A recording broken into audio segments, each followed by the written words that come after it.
Dear students, हम लोग कर रहे थे सीमांत उपयोगिता ह्रास नियम।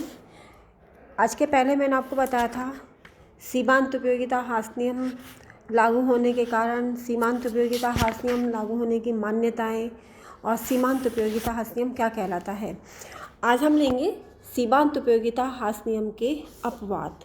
अपवाद का मतलब होता है कि वह नियम जो किन्हीं किन्हीं शर्तों में लागू नहीं होता हो।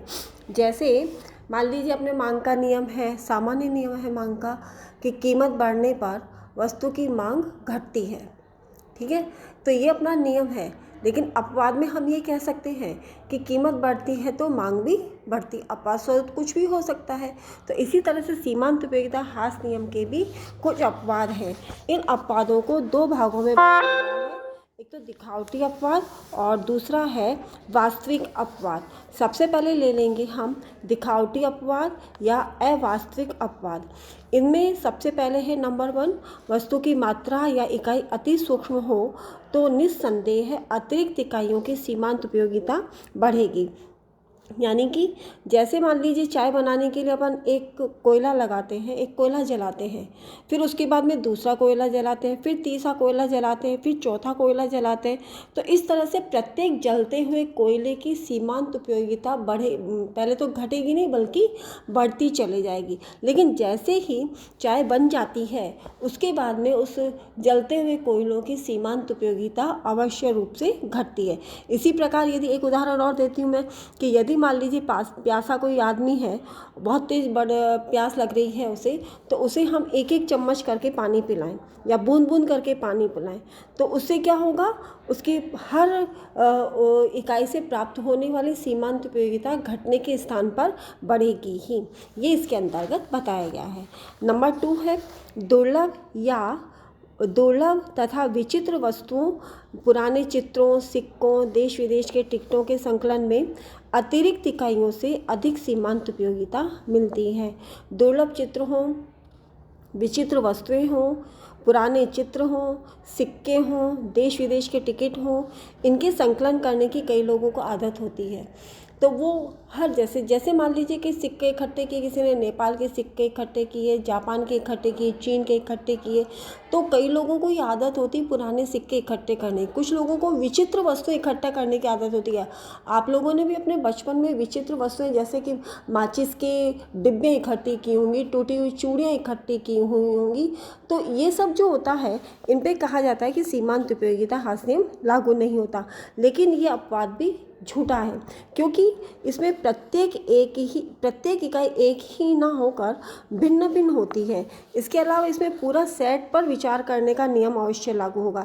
जैसे मान लीजिए किसी ने नेपाल के सिक्कों का एक सेट तैयार हुआ, तो उसको पूरा सेट तैयार होने के बाद वो दूसरे सेट की उपयोगिता करेगा और फिर दूसरे सेट की उपयोगिता उसकी गिरती चली जाएगी। इस तरह से नंबर 3, शान शौकत, प्रदर्शन, मुद्रा संचयन, शक्ति संचयन की इच्छा। जैसे देखिए शान शौकत की वस्तुएं हैं, उनमें कभी सीमांत उपयोगिता ह्रास नियम लागू नहीं होता।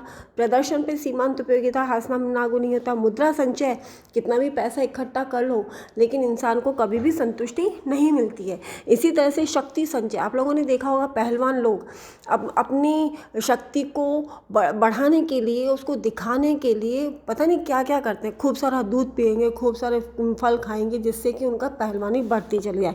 लेकिन कहा जाता है कि वहाँ पे भी सीमांत उपयोगिता ह्रास नियम लागू हो जाता है। नंबर 4 है मादक वस्तुओं, जैसे शराब, गांजा, भांग इत्यादि में भी ये नियम लागू नहीं होता। शराब में तो क्या होता है कि उत्तरोत्तर प्याले की सीमांत उपयोगिता बढ़ती है, लेकिन यही भी एक दिखावटी अपवाद है।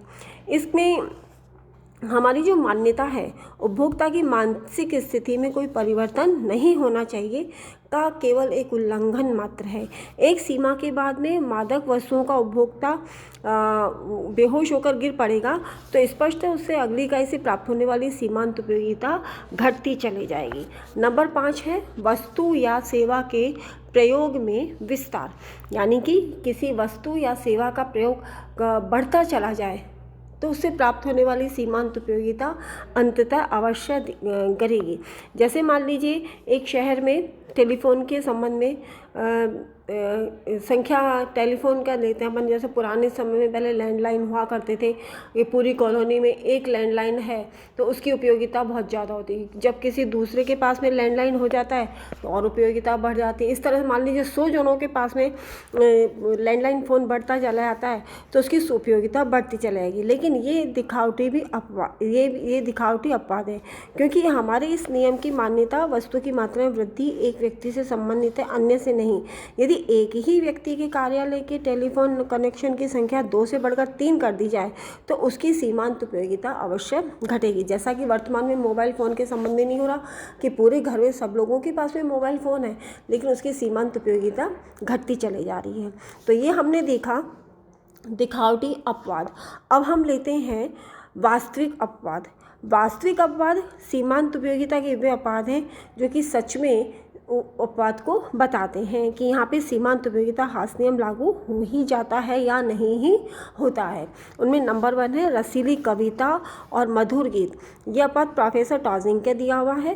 प्रोफेसर टॉजिंग ने बताया कि यदि कोई बहुत अच्छा गाना हो, बहुत अच्छी कविता हो या सुरीला संगीत हो, उसको हम यदि कंटिन्यू बार बार सुनते चले आते हैं, पहली बार, दूसरी बार, तीसरी बार, चौथी बार, 5वीं बार, तो उससे प्राप्त होने वाली सीमांत उपयोगिता घटती हुई प्राप्त होगी। ये तो हम लोग खुद भी महसूस करते हैं कि यदि एक ही गाने को बार बार सुनते चले जाएं तो थोड़ी देर बाद में हम उससे फेड अप हो जाते हैं और कहते हैं इस गाने को बंद कर दिया जाए, है ना। नेक्स्ट है नंबर 2, कभी कभी वस्तु की उपयोगिता दूसरों के पास उस वस्तु की मात्रा पर भी निर्भर करती है।